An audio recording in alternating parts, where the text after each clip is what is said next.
인천 지역의 코로나19 신규 확진자 수가 900명대를 기록했습니다. 일주일 전과 비교하면 약 480명 늘었는데 지난 5월 24일 이후 최다 수치입니다.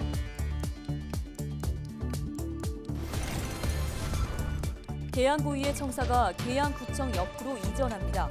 업무 협조와 의견 교환 등 계양구의 행정 업무 처리가 수월해질 것으로 예상됩니다.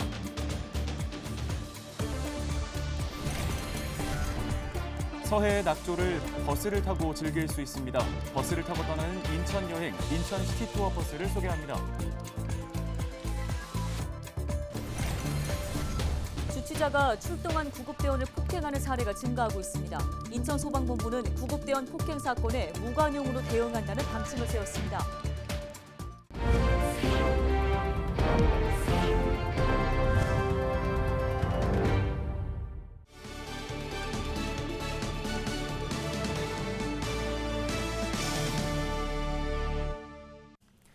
시청자 여러분 안녕하십니까? 헬로티비 뉴스입니다. 첫 소식입니다.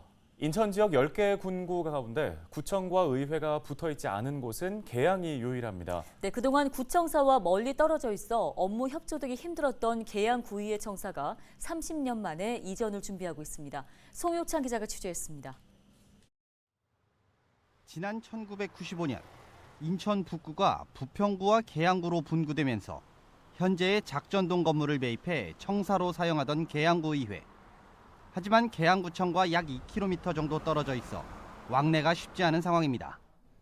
특히 계양구의회는 인천 지역 10개 지자체 중 유일하게 구청사와 의회가 따로 떨어져 있습니다.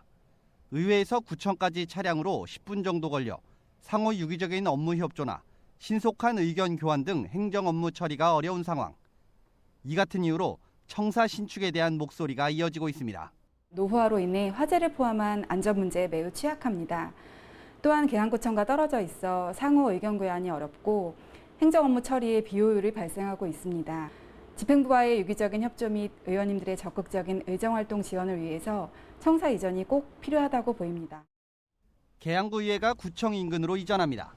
이전 장소는 구청사 앞 공영주차장 동측 1600여 제곱미터 부지입니다. 지하 1층, 지상 4층, 연면적 3,300여 제곱미터 규모로 청사를 신축할 계획입니다. 공사 기간은 2년, 2023년 공사를 시작해 2025년 완공을 목표로 하고 있습니다. 행정 절차를 완수하고 나서 예산이 만약에 3월이나 상반기 중에라도 확정이 돼서 확보가 된다면 저희는 바로 공사 착수를 할 수 있는 겁니다. 그래서 착수를 하고 나서 공사 준공은 2년 이내에 하고 입주까지 가능할 것으로 지금 판단하고 있습니다. 현재 구의회 청사 신축 사업은 사업 진행을 위한 예산안 마련 등을 위해 실시 설계 용역에 착수한 상태입니다. 용역 기간은 내년 1월까지이며 구비 6억 원으로 진행 중입니다. 앞서 지난 2월에는 청사 신축 공사 설계를 공모해 지난 5월 최종 당선작을 선정했고 6월에는 당선작을 제출한 해당 업체와 계약까지 체결했습니다. 이르면 오는 2025년 새로운 청사로 입주하게 되는 계양구 의회. 구청과 가까워진 만큼 견제와 감시 등 의회의 기능 강화는 물론 구민들의 민원사항 처리에 대한 불편도 줄어들길 기대해봅니다. 헬로티비 뉴스 송유창입니다. 인천 지역 코로나19 신규 확진자 수가 증가 추세를 보이고 있습니다. 5일 0시 기준 인천 지역의 코로나19 신규 확진자 수는 983명인데요. 이는 지난 5월 24일 이후 최다 수치로 일주일 전과 비교하면 약 480명 늘었습니다. 부평의 신규 확진자 수는 145명, 계양의 신규 확진자는 75명입니다. 현재 인천 지역의 재택 치료자 수는 3,995명이고 인천 지역의 감염병 전담병상 가동률은 3.9%를 보이고 있습니다.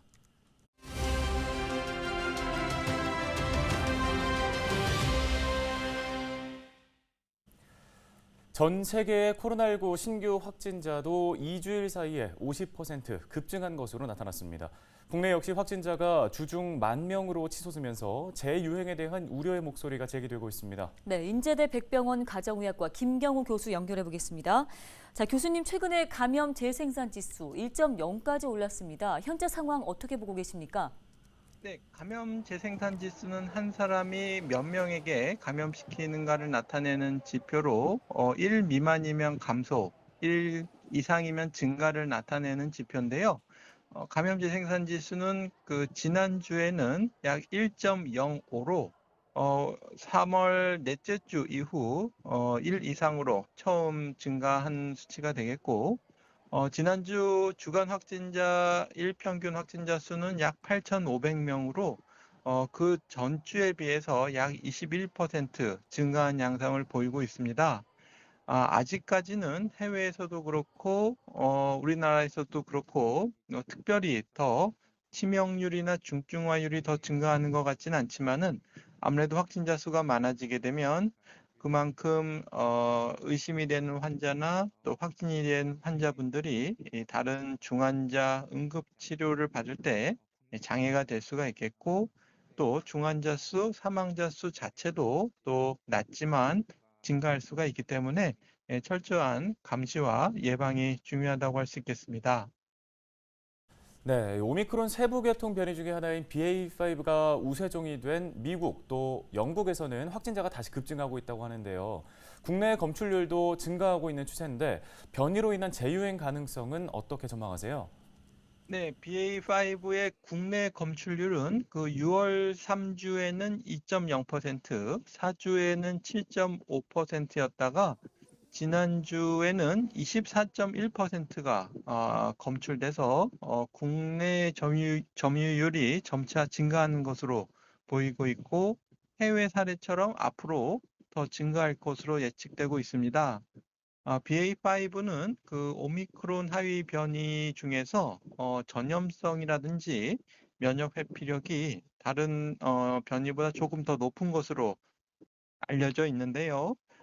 국내에서도 역시 가파르진 않지만 어느 정도 확진자 증가 양상이 해외의 사례처럼 꾸준히 당분간 지속될 것으로 예상이 됩니다.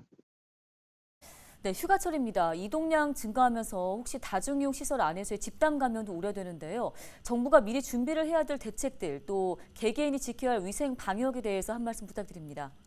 네, 사람들 간의 접촉이 이루어지는 한, 특히 이제 면역 회피력이 높고 또 전염력이 높고 또 전파 속도가 빠른 이 오미크론에 의한 감염을 완전히 예방하기는 어렵기 때문에 일단은 예방접종을 충분히 하시고, 특히 60세 이상 어르신이라든지 면역 저하자, 고위험군 같은 경우에는 4차 접종까지 충분히 하셔서 감염 예방과 중증화 진행 예방을 하시는 것이 필수적이시겠고요.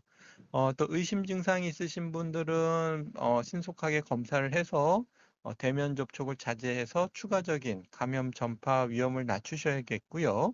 또 기존에 잘 아시는 것처럼 특히 요즘과 같이 더운 날 실내 환기가 어렵기 때문에 마스크를 잘 착용해 주시고 또 적극적으로 환기를 해 주시고 손 씻기 등을 통해서 바이러스 밀도를 낮춰서 감염 확률을 줄이는 것은 여전히 중요하겠습니다.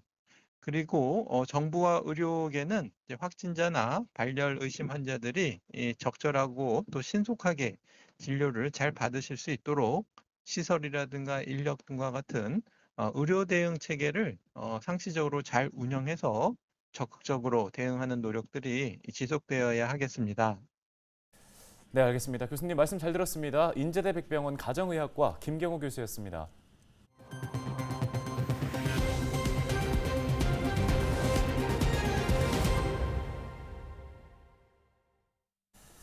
붉은 빛을 내며 수평선 너머로 천천히 사라지는 낙조, 참 멋있죠. 서해에서만 즐길 수 있는 풍경인데 또 그중에서도 인천의 낙조가 또 최고라고 할 수 있잖아요. 네, 인천의 낙조를 버스를 타고 즐길 수 있는데요. 바로 인천 시티 투어 버스입니다. 낙조뿐 아니라 인천의 옛 모습도 둘러볼 수 있다고 하는데요. 이재필 기자가 버스 타고 인천 여행 다녀왔습니다. 버스를 타고 인천 도심을 달립니다. 개방된 2층 버스는 이국적인 분위기마저 자아냅니다. 인천대교로 접어들자 바다로 조금씩 몸을 숨기는 태양과 만납니다. 바다 위로 흩어지는 햇빛, 인천 앞바다의 눈부신 낙조가 버스 위 시민들의 눈에 당깁니다. 한참을 달려 도착한 왕산마리나. 붉게 물든 저녁 하늘은 인천 여행에서 빼놓을 수 없는 백미입니다. 인천대교를 타고 지나가서 여기 관광지까지 오면서 시티 투어를 통해서 노을을 진짜 원 없이 본 것 같아요. 그래서 정말 마음의 치유도 되고 관광지도 좋고 간단히 먹을 수도 있고 해서 너무나 좋았던 것 같습니다. 인천의 낭만을 담은 인천 시티 투어 버스가 시민들을 기다립니다. 특히 노을 야경 투어는 매주 금요일과 토요일 낙조 시간에 맞춰 운영됩니다. 정류장마다 자유롭게 승하차하며 관광지도 자유롭게 둘러볼 수 있습니다. 이뿐 아니라 수도국산 달동네 박물관과 화평동 냉면 골목 등 옛 정취를 간직한 인천의 원도심도 살펴볼 수 있습니다. 근대 역사와 문화를 느낄 수 있는 계양장과 차이나타운, 볼거리 즐길거리 가득한 송도 국제도시, 지붕 없는 박물관 강화도, 탁 트인 바다와 그곳에서 만나는 아름다운 노을까지 다채로운 인천의 모습을 편안하게 즐기실 수 있습니다. 인천의 과거와 현재를 잇는 인천 시티 투어 버스. 아름다운 낙조와 고즈넉한 계양장이 시민들을 기다리고 있습니다. 헬로티비 뉴스 이재필입니다. 김동연 경기도지사가 경기도를 대한민국의 기회 수도로 만들고 기득권을 깨겠다고 밝혔습니다. 김 지사는 취임사를 통해 경기도가 기회의 수도가 되면 일할 기회, 공부할 기회, 결혼할 기회가 넘쳐날 것이라며 경제와 교육, 복지 등 모든 분야에서 큰 변화를 가져올 것이라고 전했습니다. 또 더 많은 기회와 공정을 위해 기득권을 내려놓아야 한다며 먼저 도지사의 특권과 기득권을 내려놓겠다고도 강조했습니다. 더불어 규제 카르텔과 관료 기득권을 깨서 누구에게나 기회가 될 수 있는 기회의 수도 경기도를 만들겠다고 약속했습니다. 인천 소방본부가 구급대원 폭행 사건에 무관용 대응을 예고했습니다. 인천 소방본부 특별사법경찰은 지난 1월부터 6월까지 인천에서 발생한 구급활동 방해 사건은 모두 14건이라고 밝혔는데요. 인천 지역 구급활동 방해 건수는 지난 2020년에 6건, 2021년에는 12건으로 매년 늘어나는 추세입니다. 인천소방본부는 지난 3년간 발생한 구급대원 폭행 사건의 가해자는 대부분 주취 상태였다고 설명했는데요.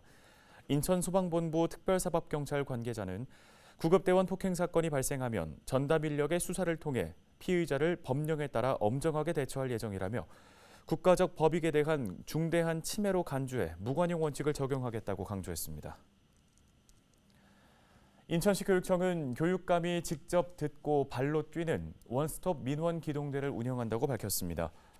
원스톱 민원 기동대는 교육 현장에서 발생하는 다양한 민원을 해결하기 위해 마련된 제도인데요. 민원이 접수되면 부서별 협업을 통해 교육감 면담 등 해결 방안을 추진하고 선제적인 민원 대응을 통해 수요자 중심의 민원 서비스를 구현할 수 있을 것으로 교육청 측은 기대하고 있습니다. 부평 공고가 지난 30일 계양구 카리스 호텔에서 2022학년도 산학 일체형 도제학교 비전 선포식을 열었습니다. 행사에는 기업 관계자와 학생 등 약 160명이 참석했는데요. 이번 비전 선포식은 도제 교육의 비전을 공유하고 교육 참여 학생들의 자긍심을 고취시키기 위해 마련됐습니다. 한편 도제학교는 학생이 기업과 학교를 오가며 교육을 받는 현장 중심의 직업 교육 훈련 모델입니다. 부천 중소기업들이 올해 상반기 기준 부천시가 주도하는 주요 지원책에 높은 만족도를 보인 것으로 조사를 했습니다. 부천시는 5일 지난달 지역기업 320곳을 대상으로 기업 지원 시책 만족도를 조사했는데요. 그 결과 96.5%가 만족한다고 답변했다고 밝혔습니다. 기업인들이 긍정적인 평가를 내린 이유로는 신속한 처리, 친절한 민원 응대, 내실 있는 사업 등이 꼽혔습니다. 또 앞으로 확대해야 할 사업으로는 자금 지원과 해외 시장 개척, 사업장 환경 개선 등을 우선 요청했습니다. 이번 조사는 중소기업 육성자금, 기업 민원, 해외 판로 지원 사업 등에 참가한 업체들이 참여했습니다. 오늘 7일부터 열흘 동안 열리는 제26회 부천 국제 판타스틱 영화제를 앞두고 대테러 훈련이 열렸는데요. 부천시는 최근 경기 남부청 주관으로 부천시청 잔디광장 등을 중심으로 한 폭발물 의심 신고, 총기 난사 등의 테러 상황을 가정해서 대응 체제를 구축했습니다. 부천 국제 판타스틱 영화제는 국무총리실 대테러 센터가 지정한 국가 중요 행사로 분류돼 있습니다. 오늘 헬로티비 뉴스가 준비한 소식은 여기까지입니다. 시청해주신 여러분 고맙습니다.